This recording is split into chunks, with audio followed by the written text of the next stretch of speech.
Grand Theft Auto 5 is well known for many reasons.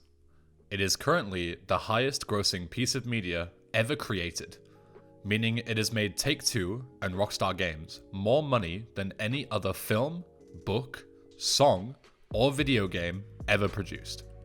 That is quite the accolade, and one must think in order to reach such a prestige, the game must be absolutely exceptional, right? I disagree. In fact, I believe that Grand Theft Auto 5 is one of the worst Grand Theft Auto titles ever released. This video is going to break down why I think such a thing, and hopefully give you a unique perspective you might not have considered before. Please bear in mind that you are more than welcome to disagree with what I say. I haven't poured thousands of hours into mastering this game, so I definitely wouldn't consider myself an expert. However, I have poured that amount of hours into other GTA titles over the years. Allow me to elaborate a little. For those of you who don't know who I am, I'm mainly known for being a speedrunner of the Grand Theft Auto games. Speedrunning is the concept of completing a game as fast as humanly possible, and many people argue that speedrunning is a great way to truly master a game that you adore. Grand Theft Auto speedrunning has a community full of thousands of great minds from all over the world, frequently sharing new knowledge of the GTA games. I've been learning from this community for around 8 years now. My expertise falls into the 3D trilogy, which is Grand Theft Auto 3. Absolutely murked. Claude! Claude. I'm not gonna make it in time, man. Claude's been a fucking idiot. What is this? What is this? Fuck off! Fuck off! Are you taking the piss, man? What is that fucking blockade? What the fuck is that? Vice City.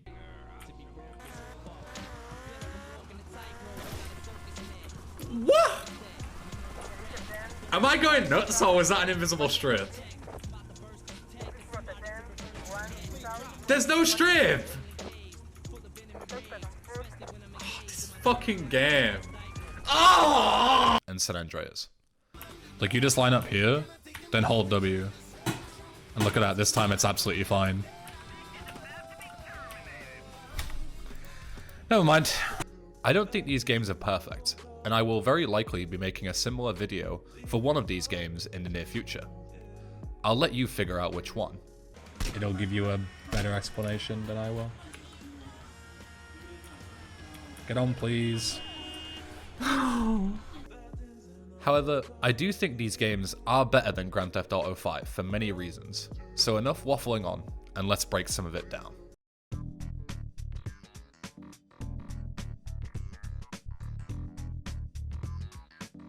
A YouTuber by the name of Nakey Jakey made a fantastic video talking about modern Rockstar game design, and in this video he references a review for Grand Theft Auto 3, way back in 2001, that details the mission Chunky Lee Chong. This mission is one of the first missions in GTA 3, and all you have to do is kill a cook at a food stand. He has a car nearby that he will use to escape in order to start a chasing sequence. The review details being unable to complete the mission the intentional way, so he takes Chunky's car to the bomb shop, rigs the car with a bomb, then parks it back in its original position, so when Chunky escapes, he blows up in his own car and the mission passes. The opposite end of the spectrum to this is to simply use a gun to kill him before he even knows you exist, which is done in speedruns, and this skips both chasing segments. This is a prime example of what we call non-linearity. You are simply given a goal, and it's completely up to you how it gets done. Let's compare this to GTA 5's early missions. GTA 5 starts off with the prologue, and it gives you a great introduction as to what you should expect. Spoiler alert, it's nothing like I just described. In fact, I'd argue it's so far detached from what I described that it forgets what made GTA good in the first place. GTA has been famous for its non-linear gameplay since its inception over 2 decades ago. The prologue takes speedrunners just over 6 minutes to complete, and most of this is shared between unskippable cutscenes or fully scripted gameplay sections. During this section, if you even attempt to deviate slightly from what the developers want, you will fail. Let's look at some examples. After the first gunfight, you get in a car and start your escape down a long stretch of road. If you go off this road, you fail the mission. Next, you pull up to a section where a train is supposedly coming and you must hurry to beat it. You can sit here for as long as you like, the train is never coming. It's scripted to hit you later regardless of what you do. Your actions simply don't matter. Further down the road, there are some scripted cops who pass you. These cops somehow don't know that you are the criminals, but you can fight them if you wish. Only, if you exit the car and try to switch to the police car to blend in, you immediately fail as soon as you exit the car.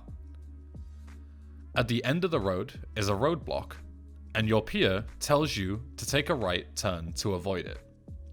If you try and ram through the roadblock, you'll fail. And if you take a right turn, but not the exact right turn the developers ask, you'll also fail. You might think to yourself, oh well that's just the prologue. It's only a few minutes at the start, so whatever, right? And I'd agree if this were true, but it's not just the prologue. Fast forward several missions, and you're with the second protagonist of the game, Michael. Michael is spending some father and son bonding time with his son Jimmy by taking a bike ride. They make a deal to grab 2 bikes and race to the end of the pier. Only if you grab the fastest bike and race away as fast as you can, you'll fail the mission because you abandoned Jimmy. This kid is a grown-ass man. Do you really need to make sure his fat ass gets on the bike alright? In a lot of missions, even the traffic on the road is scripted. And I'm not talking about a few spawns, I'm talking about every single vehicle on the road. There's nothing more sad than replaying these missions and seeing absolutely no variance in what happens. Everyone's experience is exactly the same. This scripted road isn't necessarily a bad thing, but Rockstar in recent years cannot make up their mind whether they want to choose the non-linear path or the scripted road, and as a result, both end up falling short. This flip-flopping is shown very well in the same mission I just mentioned, as there's a later segment that has great non-linear gameplay. Michael finds out that his daughter, Tracy, is hanging out with some porn directors on a nearby boat, so Michael goes to crash the party and rescue her. They aren't happy with the scene you just caused, so they chase you on jet skis with guns. The game tells you to go into a nearby tunnel in order to escape, but in fact you can actually just turn around and shoot them immediately. If you consider all the fail conditions shown before, you'd think that the mission would fail here, right? But it doesn't. It simply has different dialogue to accommodate for your choice, which is great. I just wish Rockstar would pick one or the other, so we at least have some consistency. Another thing that really bothers me is how damn long it takes before you're actually allowed to roam free and explore. Let's take a look at how much scripted gameplay you have to do in the other games before you're able to explore. Some of these entries have you completing short tutorials or simple missions before you can enter the big scary wide world, but others allow you to free roam almost instantly. Regardless, you're never looking at more than 2 or 3 minutes before you're free to do whatever you like. Even if you are a world record level speedrunner playing as fast as humanly possible, Grand Theft Auto 5 will put you through 10 minutes of unskippable cutscenes and sequences before you are let loose. This is twice the length of all the other games put together. You could play every Grand Theft Auto I just mentioned, have some dinner, fall down the stairs, break your leg, go to the hospital, die from complications, come back to life, and still the intro would not be over. Ridiculous.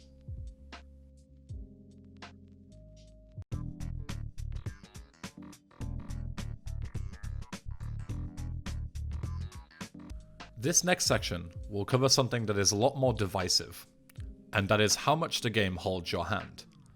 For this section, I don't think games like GTA 3 are good for comparison, because I think they are the other end of this spectrum in terms of tedium when it comes to failing a mission and having to retry it.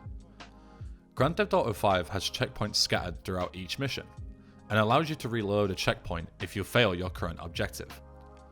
This isn't necessarily a bad thing, but they are so plentiful that failure barely matters, as you will lose no more than a minute of progress should you mess something up most of the time. GTA 5 doesn't take away your weapons when you die. It does when you are busted by the police, but I'm convinced that the only way you will ever get busted is if you do it intentionally, because even with a 1-star wanted level, they will just shoot you on sight. While this also isn't a bad thing in of itself, as it removes tedium, the unfortunate side effect is that there is no consequence for failure. How can players truly care for the gameplay if the game gives them no repercussions if things go south? Sure, the casual audience will eat it up. I just can't help but have a sour taste in my mouth as a result. Realism is something that is brought up a lot in these types of games, especially when you consider how far a developer should take realism before it becomes tedium. In Fallout's hardcore modes, you must eat, sleep, and drink in order to survive. This is realism, but not tedium. If the game also required you to manually breathe and work a 9 to 5 day job to pay the bills, it would then simply not be fun anymore. Grand Theft Auto 5 did a great job of removing tedium from some of the other titles. For example, having to drive all the way across the map to restart the mission you just failed, only to then drive all the way back again for another chance at redemption. However, I think they went too far backwards by incorporating mechanics such as regenerating health, which instantly makes your health irrelevant unless you play like a suicidal maniac. Your money also instantly becomes irrelevant, because as soon as you complete the first heist, you are set for life. You only need to buy guns once and you'll never lose them, so the rest of it you can just spend on whatever crap you like. It simply doesn't matter. This is amplified tenfold if you have the pre-order bonus, which instantly gave me $500,000 right at the start of the game, meaning I didn't even have to complete a heist before this portion of the game was instantly ruined. Each character also has a superhuman ability for some reason. The benefit of these abilities is that they make this already insanely easy game a complete joke. Franklin can slow down time as he is driving to make perfect corners at full speed, making it impossible to crash. Michael goes full max pain and goes into bullet time, which makes it impossible to die in shootouts. And Trevor goes into a blood frenzy and becomes completely invincible, which makes it impossible to die in shootouts. Wait, did I say that already? The absolute worst offender here, however, is that if you fail a section of a mission too many times, you can simply skip that section and move on via an option on the fail screen. I'd be very interested to hear from anyone that has used this feature unironically, and if it made them feel any sort of accomplishment, knowing they simply had to give up when the going got tough. The first game I ever saw to have this feature was The Simpsons Hit and Run, and I completely understand its use here because the game was made primarily for children. It is logical that children might get stuck in certain parts and just want to continue having fun. GTA 5 is an adults-only title, and while I get that they are trying to make the game more appealing to a casual audience, does anyone out there really think this feature does anything except make people feel rotten that they had to use it? I can't imagine how I'd feel watching the credits knowing I didn't earn that victory.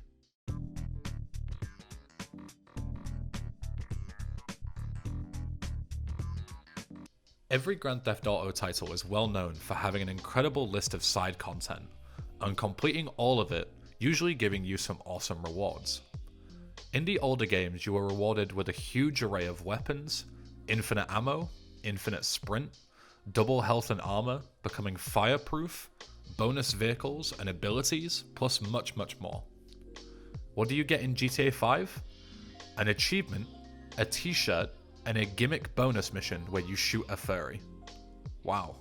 If the extremely underwhelming rewards didn't convince you, let's take a look at what you must do in order to quote-unquote 100% the game.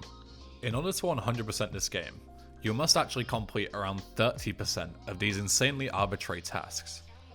Some of them make at least a little sense, such as the 20 out of 58 strangers and freaks, because since Michael or Trevor can die, their side missions aren't required as part of 100%. While I think there are better ways to handle this, at least they didn't pull a GTA 3 and make it possible to lock yourself out of 100% unless you follow a very specific mission order. 42 out of 61 hobbies and pastimes and 16 out of 30 miscellaneous tasks are just random arbitrary lists of tasks handpicked by Rockstar. It's not that you simply need to complete that number of tasks, but you must complete the exact ones Rockstar wants you to, The rest are completely meaningless. With the 14 out of 60 random events, you can complete any ones you want, but only the first of each type will count towards the percentage. All the rest are once again completely useless. There are lots and lots of collectibles across the GTA games, and they are a staple of 100% within the franchise. However, in Grand Theft Auto 5, the only reason you collect any collectible at all is because they unlock a few missions at the end, which you need to complete your Franklin side list. Otherwise, you wouldn't bother with those either. Now you've seen what content you need to complete for 100%, let's see what content you don't need to complete. In order to achieve on 100% in Grand Theft Auto 5, you must collect 0 out of 30 submarine parts, 0 out of 30 nuclear waste, 0 out of 10 Epsilon tracks, 0 out of 15 hidden packages. You must complete 0 out of 5 rampages, 25 out of 50 stunt jumps, 25 out of 50 under the bridge, 8 out of 15 knife flights, 0 plane time trials, 0 arms trafficking missions, 0 hunting challenges, 0 property management missions, 0 side missions for Michael, and 0 side missions for Trevor. Depending how you look at this, it can actually be labelled as a net positive, because most of GTA 5's side content nets you absolutely nothing besides money. Thankfully, the game is generous enough to make money worthless, so the side content immediately becomes a waste of time to everyone except hardcore completionists.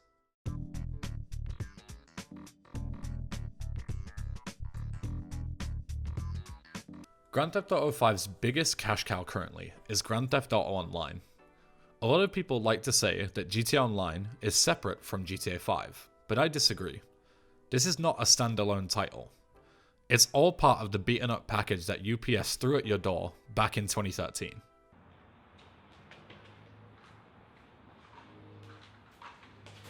Grand Theft Auto Online also happens to be the sole reason we haven't had a new GTA title or even single player DLC in almost 8 years. Rockstar have absolutely no reason to work on anything besides stuffing GTA Online with new microtransactions. Want to ride a rocket-powered flying motorbike in GTA Online? Fuck yeah I do. It only costs 40 euros. I will give credit where credit is due, as Rockstar has been releasing a lot of new content inside GTA Online, such as heists that you can get up to with your friends. Or at least I would give credit if they were any good. Unfortunately, these activities are played with 5-minute loading screens. Fucking hell, GTA 5 takes a fucking year to load, doesn't it, Ben? Disconnections. My game crashed. Nice. And game-breaking bugs. Oh, what the fuck? I'm getting shot by no one. Oh right, you have to do Okay, the thing cool. where I you... got killed by no one. Move into the ocean and I fucking jet skis. Wait, I'm also getting shot at by nobody. They just took all my armor off. There's no one there. Yeah. Yeah, there's invisible people here. Nice. You can see them. You can see them on the map. And you can see where they're supposed to shoot, but there's nobody there. It's like they're above me or something? No, because there was a guy in the doorway, and I could see every time he shot a bullet that like his gun was lighting up, but he was just invisible. I tried to play some GTA Online today in order to record some footage for the video, but every single time I tried to join a lobby with other people, they would all just immediately leave within a few minutes. This leads me to think of two things. Either I really am as ugly as people say, or I'm somehow being disconnected from every lobby I join. Good to see that all these years later the online is still completely unplayable. In the times that GTA Online is playable, you still won't be having much fun. Every time you join, you will be spammed with 67 emails, 103 texts, and 6 phone calls, telling you all about the new things that you absolutely cannot purchase unless you either grind for 100 hours or spend 100 euros on shark cards. If you somehow wait all those out, you will then be simply met with some of the worst online experience possible in modern gaming. As I wasn't able to even connect to an online session to try and get some footage and show you myself, Craig from the Lazy Peon has kindly allowed me to use some of his for the sake of showing you how horrific the GTA Online experience really is. As a new player going into GTA Online, the first thing you'll notice is how incredibly toxic the vast majority of people you meet in this game are. You could be minding your own business, doing some missions, trying to make some money, and you'll see another player coming towards you on the minimap. Instead of seeing if you're going to be hostile or just go about your business, 70% of the time people will just shoot you on sight, even if you're a brand new player with no hope of defending yourself. After they've killed you, it's likely that they're just going to spawn camp you until you stop respawning. Something I notice in the majority of sessions I've joined is that there's always at least 1 or 2 people constantly flying around in OP vehicles such as the Hydra, the Oppressor, or the Tank, just killing everyone on sight, then trash talking in the chat about how high their kill to death ratio is and that everyone else sucks at the game. Why the fuck is kill to death ratio even a thing in a GTA game when 99% of the times you die comes from some random idiot in an aircraft that seems to think people actually give a shit about KD in this game? Another thing that I was also surprised by was how often you'd run into hackers and modders that run around with God mode on, one-hitting everything and then proceed to spawn things like UFOs in the sky and campfires inside your character. From my experience, it's much harder to find a session without these types of people than one with these people.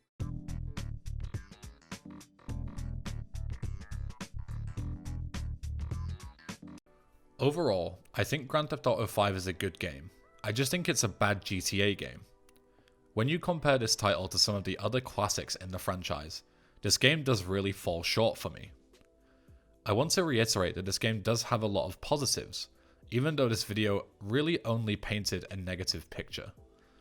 My reason for this video isn't to bash anyone who likes this game, but more so to hopefully provide a new perspective and give evidence that Grand Theft Auto 5 has plenty of flaws as well, and that it is up to you to decide whether you can look past them and still see beauty within.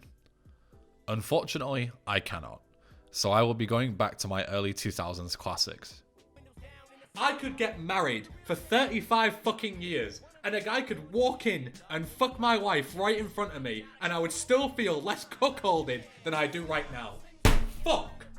I'm interested to hear your thoughts though. Where does GTA 5 rank on your top GTA games? If it's at the top, what would you like to see changed for the next GTA game that comes out? Let me know.